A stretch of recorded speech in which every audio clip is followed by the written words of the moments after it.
ತುಳುನಾಡಿನ ಒಂದು ಕಾರಣಿಕರ ಶಕ್ತಿ ಮಂತ್ರದೇವತೆಯ ಹಿನ್ನೆಲೆ. ಕಾಂತುವೈದ್ಯನ ಜೊತೆಯಲ್ಲಿದ್ದ ಮಂತ್ರದೇವತೆ ಮುಂದಕ್ಕೆ ಎಲ್ಲಿ ಹೋದರು?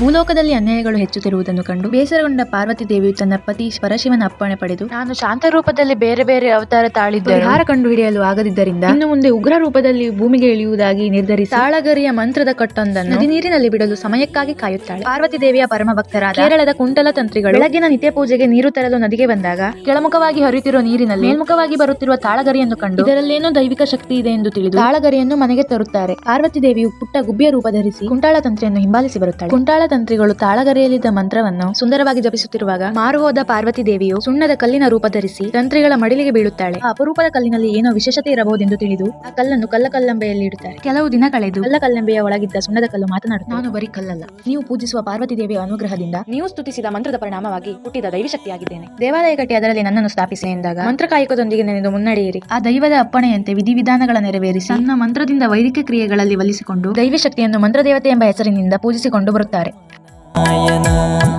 ಮಣಿಗಂಟೆ